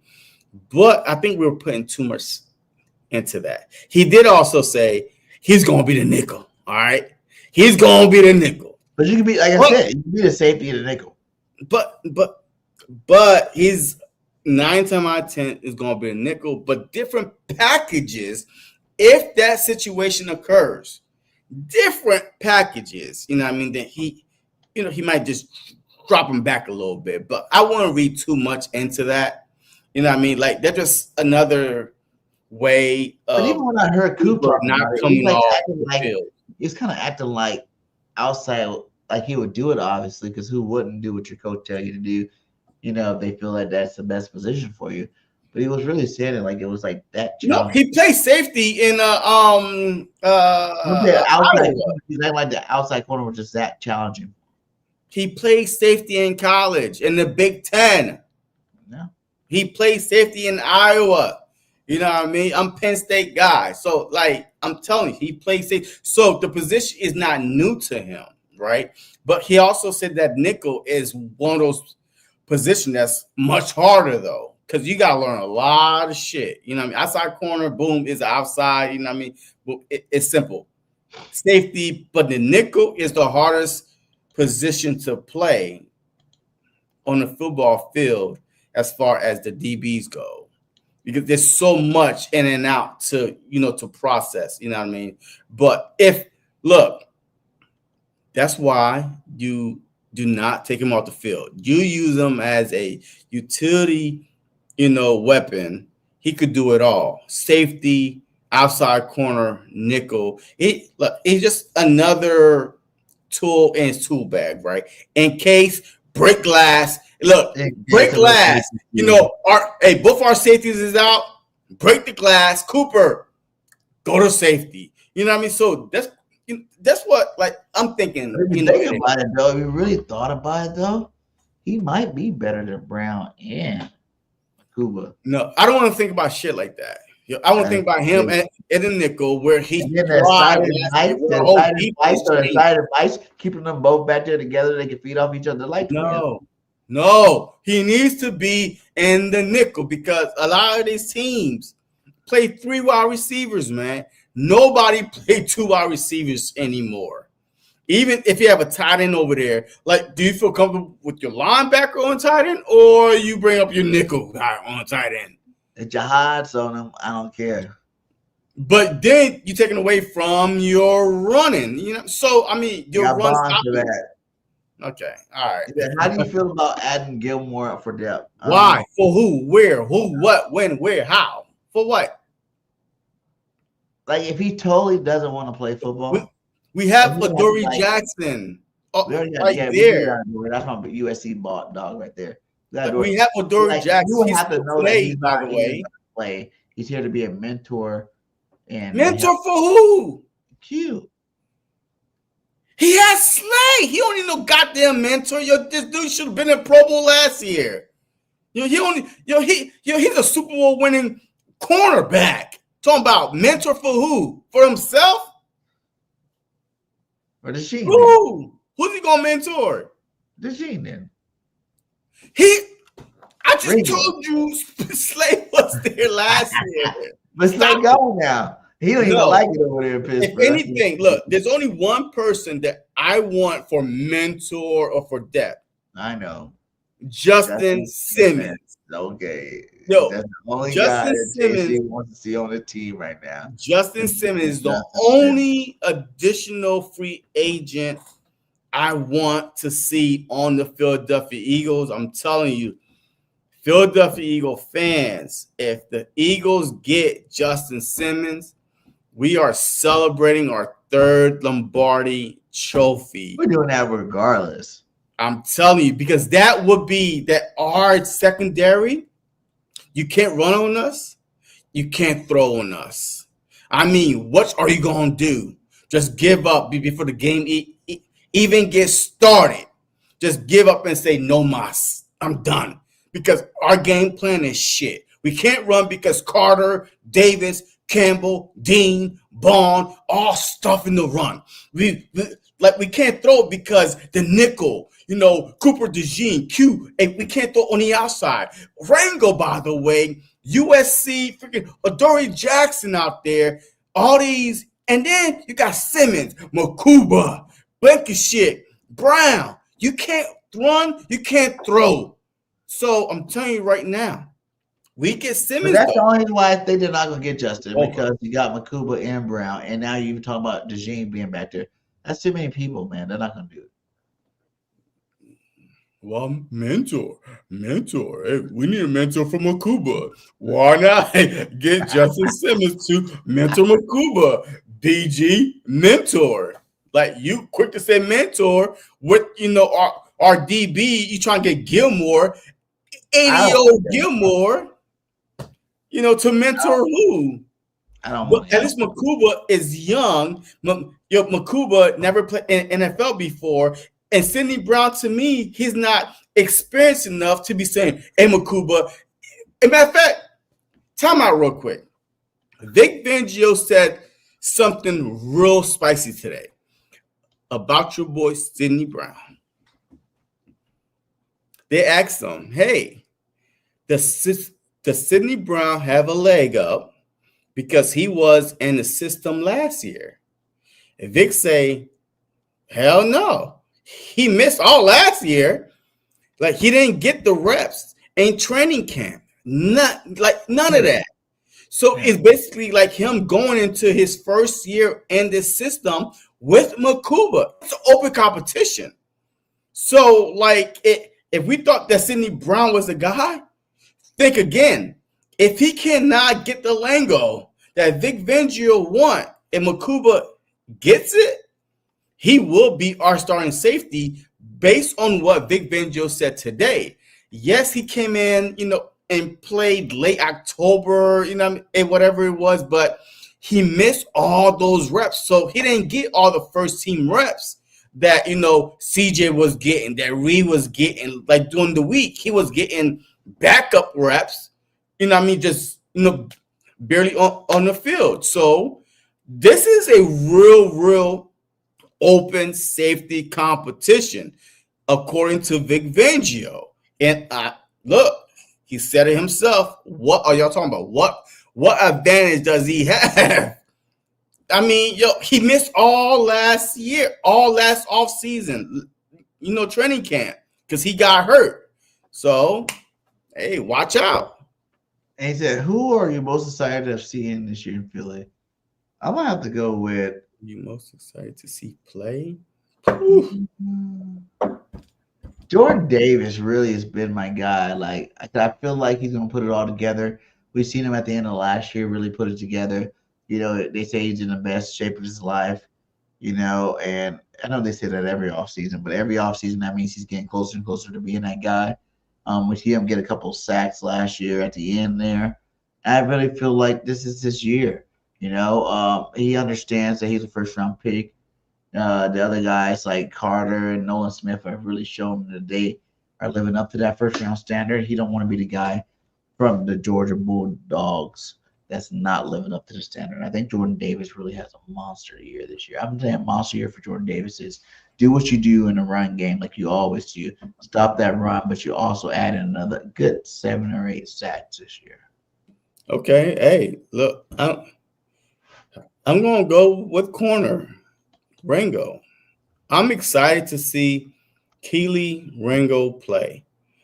There is no next year. this is it. There's no fifth-year option. So if he doesn't ball out this upcoming training camp and win that starting spot over Adoree Jackson or McCollum, whatever guy we drafted out of UCF, he's gone. He's off the Philadelphia Eagles, and he might be a Russell Douglas. Yeah. Remember Russell Douglas, all pro, all these balling out now? Yeah. So I want to see Kelee Ringo, even Adoree Jackson talked about him. Yo, to be that big and to be able to move that quick and that fast. And even Kelee Ringo said, hey, the game is slowing down for me. So I want to see him play and have a real shot as being our CB2. And now, not only that, we would have a CB1 locked down with Q and a CB2 with Ringo for years. We would never have to worry about those two spots. Those are locked down. And then at nickel, you got Dejean. Yo, get rid of cornerbacks. We got our threesome for the next 5 to 10 years, right? We would not have to worry about, oh my God, who's our CB2? Who's our Vontae Maddox? None of that. Those three will be set.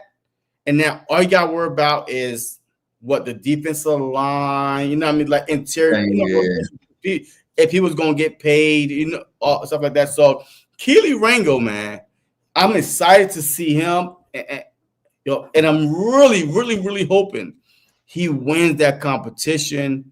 I know people want Ramsey. I don't care about Ramsey out there, man, because he lost a step. And then him and Vic don't even get along anyway. Yeah. So, no, don't mess up the chemistry. Give the young guys a chance. If you're going to get any old guys, Justin Simmons. All right, let's get out of here, man. We're at 136. Hit that like, hit that subscribe wherever you're at. But before we get out of here, one more thing, man. I seen Gilly on the Exciting Mike's podcast. I'm really starting to like that podcast with those guys over there with Cooper DeJean and Reed Blankenship. But they were asking, what were your 3 favorite moments in Philadelphia? That's what he said. What's your top 3 moments all time as an Eagles fan? Dejean Jackson running the punt back on the New York Giants. Yeah. That was unbelievable. Without a doubt, man. Cooper DeJean in the Super Bowl getting that interception, man. When you got the interception, it was okay, they might not have a shot today. And I got to say, without a doubt, Brandon Graham strip sacking Tom Brady to seal that first Super Bowl, man. Dang, it's hard for me to think of 3 more better. Any moment that was better than no 3, man. Dang, that Deshaun Jackson one, that will go down as lifer. You will remember where you were that day. I remember that I was with a Giants fan that day. He was so confident the Giants were winning that football game. It was all over, and D-Jack took that to the crib. After fumbling it too, you're like, whoa, whoa, whoa, whoa, whoa. And then the Cooper DeJean thing, man. If you want to talk about Super Bowl moments, that was a big moment, but I also would put that dagger as being another one. The game was so out of hand. The dagger is cute because they call it, maybe they're going to go for the dagger. Boom. But we were up so big. The game wasn't never in question. Okay. But the Brandon Graham sack, we needed that sack. The Cooper DeJean put us by 17, right? You know what I mean? Because, hey, they could have went down a field goal, anything, make it a 1-score game. But the Cooper DeJean opened that door up by 17, and then Zach Bond, and then boom, boom, boom. And then, to come the way Deshaun Jackson, we was down. I think it was 6 minutes left. Yeah. Down for 3-4 touchdowns. And then slowly just chipped away. And then don't kick it to Deshaun Jackson. Tom Coughlin, on the sideline. Hey, I told you not to kick it to him. Yeah. I remember those it was yesterday, literally yesterday. But I don't know. I would say those are probably my 3 favorite too, though. Yeah.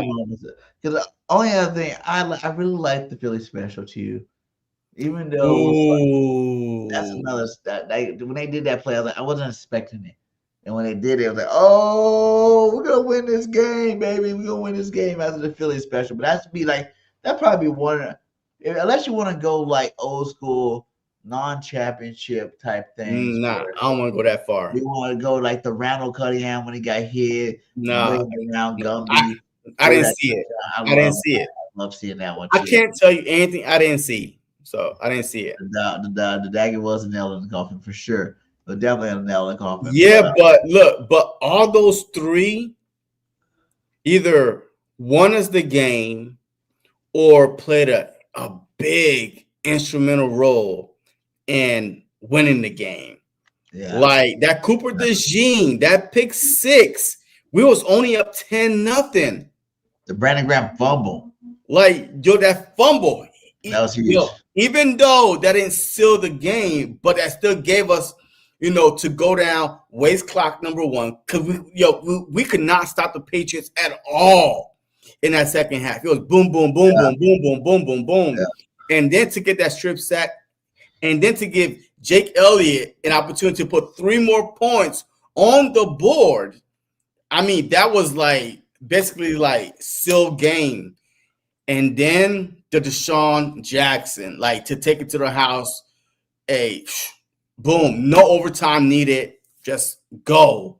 Like, so those 3 right there played a big role. The dagger was cute, but we was blowing them out already, right? And we was, and then like 24-0, like probably 27-0. Like the backs was getting blown out already. And then the dagger was like, yeah, but it wasn't like, oh my God, without that, we probably would not won the game. You know what I mean? Yeah. So compared to those 3. I get it. So I'll see. The Nick Foles one. Hold on. Hey, the Nick Foles one, the only reason why that would be number 4 for me, because that told the Patriots, we're not here to F around. Because the year before, the Falcons, 28-3, whatever that score was, the Falcons played scared.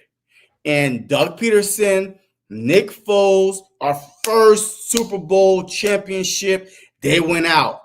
They got that win. So that will be number 4 for me. Before halftime, too, nobody expected it. You playing against the GOAT of coaches. Oh, just be timid. Nah. And they ran the play different to that, and Brady dropped it. Yeah, but that was the original dagger, because that told the Patriots, boys, hey, we better wake the hell up or we about to lose. And they did lose, but that right there set the tone moving forward. We're not here to bullshit with y'all, man. Yeah, that was for sure, man. So, hey, man, it's a great show. Much love to you. We definitely will be back. Hopefully some good news come out. Maybe I'll get my pal picks trade and before next Tuesday. That'd be awesome.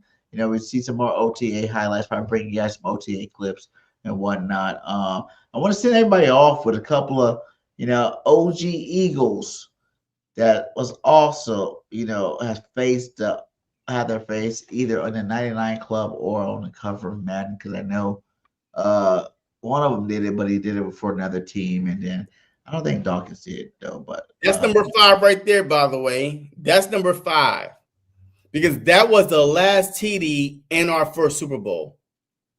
Zach Ertz, when he dove in the end zone, like he dove in, they thought it was a fumble, huh? Was that the last play, or was it a Clement catch? That was the last touchdown in our first Super Bowl. Was the Zach Ertz dove in the end zone for a touchdown? Yeah, so, right? Hey, do you remember? Yeah, I remember that now. I remember that. But I thought the last touchdown was the Corey Clement. I don't think so. It wasn't. No, I don't think so. I think the Zach Ertz. Matter of fact, no, that was a Zach Ertz one. No, yep. See, yeah, that was the Zach Ertz last. Yeah. He reached across. He dove across. Yeah. Boom, but it was like touchdown. We was like, oh my God. That's 4 or that's 5? Huh? That's 4 or 5. That's number 5. Okay. Because I told you the Philly special to me was 4. Yeah. Those are plays that were key moment of us, especially the Super Bowl should have had at least 3-4 plays, right? But that was, you know what I mean? Like, shoot, that's a Super Bowl alone. It's like top 3, like 3 out of 5 are from our first Super Bowl. Like I said, that was in the first half. Clement play. That was a while back. My bad. Yeah. So. Yeah, but definitely, man. But yeah, I mean, we have some great memories as Eagle fans, man. Like from 2000, since I really started focusing on just watching football, like the past 25 years, man. One more thing before we get out of here, Joe JC. I like seeing this one too. I want to know which squad would you run with? Oh shit! Here we go. Oh damn! You got take it off. Oh, stop. Okay. LaShawn McCoy, Jalen Hurts, Terrell Owens, Westbrook, Vic, and AJ Brown. Byron Westbrook, Michael Vick, and AJ Brown, and then LaShawn McCoy. Let me hear yours first. LaShawn. Wait, I thought there was one on here with No, that's it. No, those are the 3 that I saw today. Saquon Barkley. Yeah, he is the first one. Duh. The top one. Oh, yeah, I'm looking at the wrong thing. Okay, yeah. So Saquon, Donovan, Deshaun Jackson, LaShawn, Jalen, T.O., Westbrook, Vic, AJ. So let me tell you mine's first. All right. He said, Texas Eagle said 2 or 3. 2 or 3. Okay. Well, first of all, I'm picking neither of those. You gotta pick one. I'm going with 1. I'm going with either of those 2. Yeah. I'm picking Barkley, McNabb, and T.O. Y'all are forgetting. Wait, Barkley, McNabb, and Deshaun Jackson.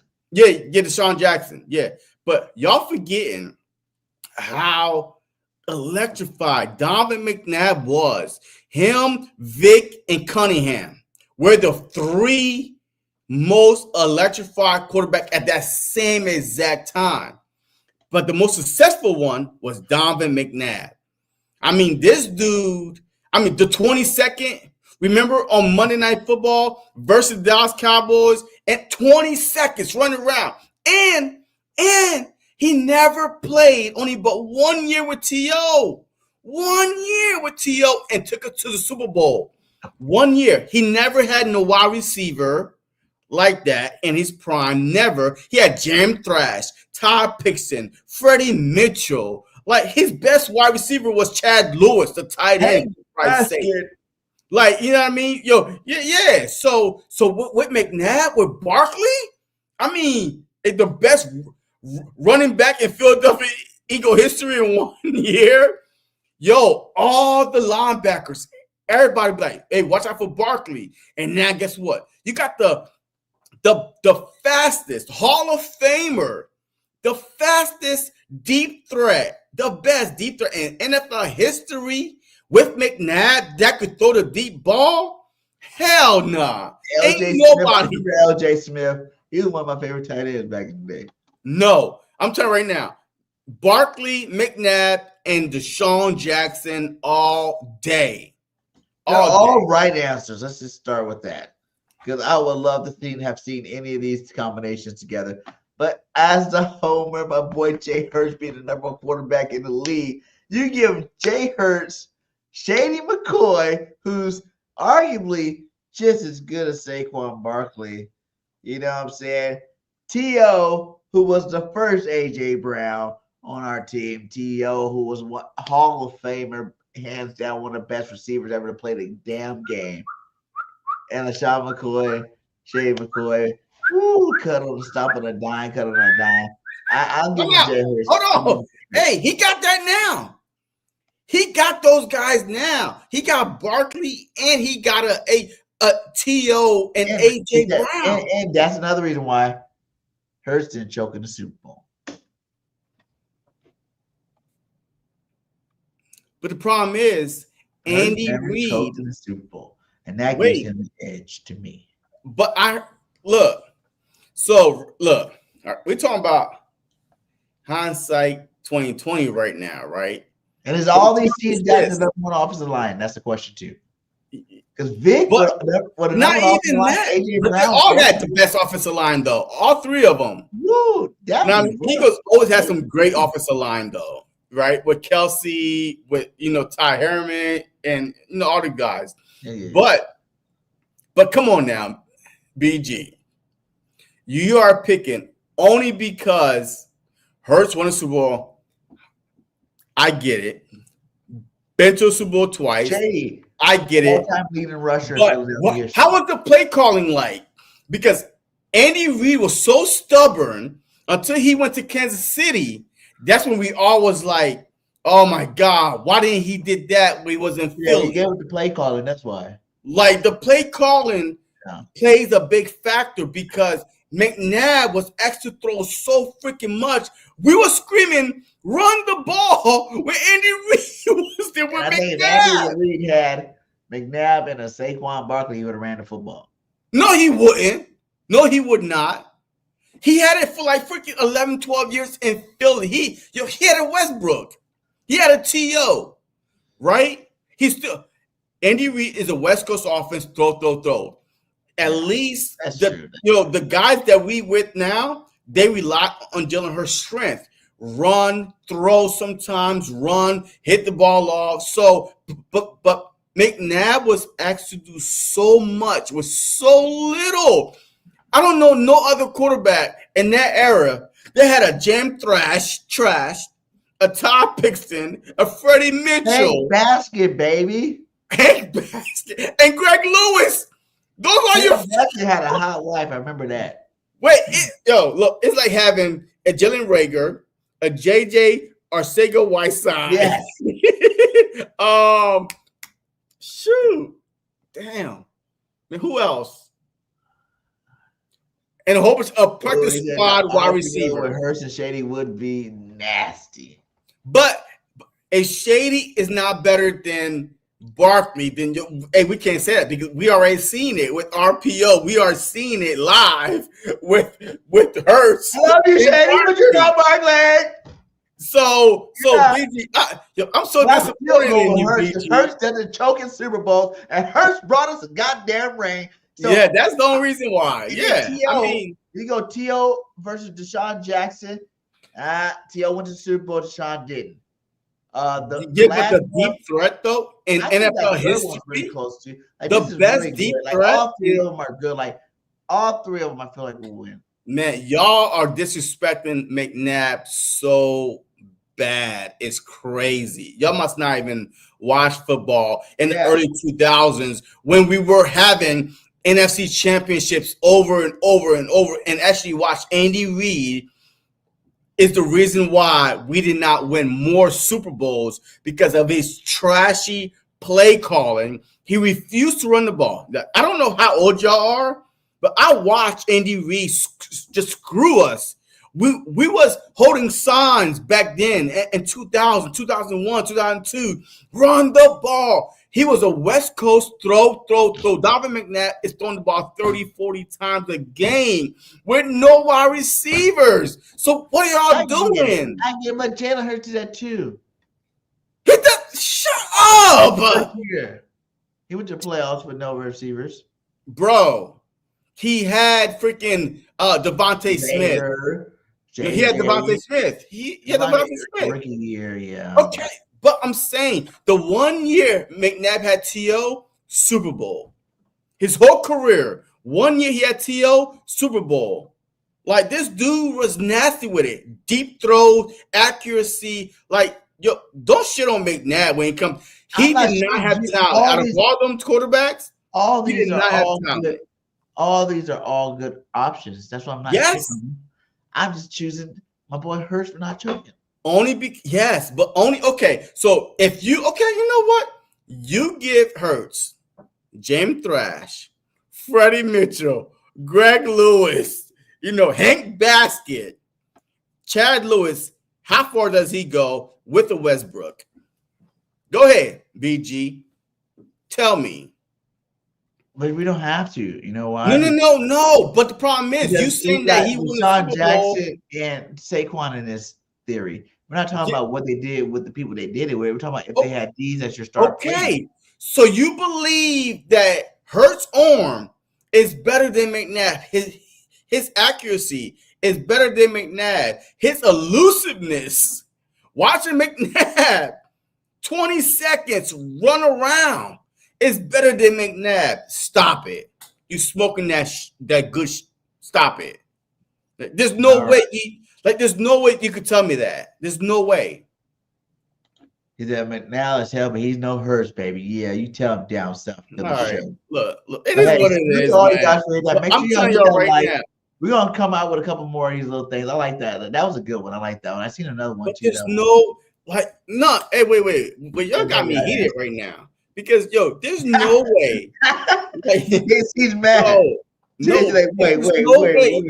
Honestly, tell me that y'all were Eagle fans watching, and when we went when we went back to back NFC, titles, championship games with James Thrash, Freddie Mitchell, Todd Pinkston, Greg Lewis. Chad Lewis was our best wide receiver. He was our tight end. And Westbrook and Buckhalter. This is our offense. But that was our offense. I know. I'm not saying what you're saying is wrong. McNabb did so much. He was the man. Little. McNabb was the man. I ain't gonna lie, but he choked, so that's the only reason why. Like I said, I liked it all. I liked the Vic one too. Did he choke, or did the play call, or did they threw up in a huddle? Threw it in the dirt 3 times and sold his soul for chunky Campbell soup. Okay, but him and his mama can be famous. Okay, that's why I don't mess with him like that. That's why T.O. Look, and didn't win. I guarantee you, if McNabb had a Barkley and a Deshaun Jackson, he would have won. Well, Big had Shady and D Jackson didn't win the Super Bowl. Well, I didn't pick that though. You know what I mean? I picked, I could only defend my guy. Hey, so listen, y'all, hit that like, hit that subscribe. We're gonna get out here before the 2, huh? You know what I mean? Two Eagle greats saluting Saquon. But hey, we should definitely, we should definitely put that on. Well, I don't know, on Twitter, YouTube, whatever, and open up with this conversation because I'm about to do a little bit more research on McNabb offense and defense versus. But we can't really do that though. We can't really do that though, and because if it's just based off of that, Barkley wasn't even born then. You know what I mean?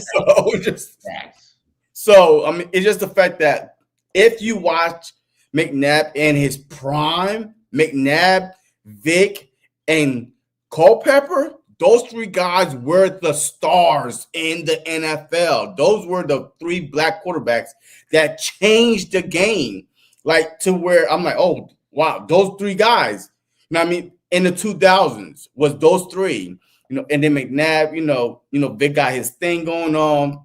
But, man, and y'all disrespecting McNabb. Yes, he's a clown now, just like Shady is a clown now. You know what I mean? All these old heads are clown now because, they're disrespecting our Eagles. But watching McNabb from Syracuse to the Philadelphia Eagles, man, we were shitty as a team before McNabb got there. Even in McNabb rookie year, we were shitty. So I think it was 4 games or some shit like that. You know what I mean? And then Reed got hired, and it was just a whole bunch of shit, right? But you gotta be watching. You're a little late, my guy. But hey, salute to all you guys. Hit that like, hit that subscribe. All right, man. I'm fly, done. Eagles fly. The birds. And listen. Whoa. This message is going out to Saquon Barkley. Saquon, congratulations on being the 2026 Madden cover athlete. I know this is a special moment for you, me being a former Madden cover athlete myself. I know what it really means to grace the cover. Congrats to your teammates as well, because without them, this don't happen. So y'all can all share this together. Keep doing you. keep bleeding green, keep believing in yourself, keep trusting the process, as we say, because we know what that means. I know 2020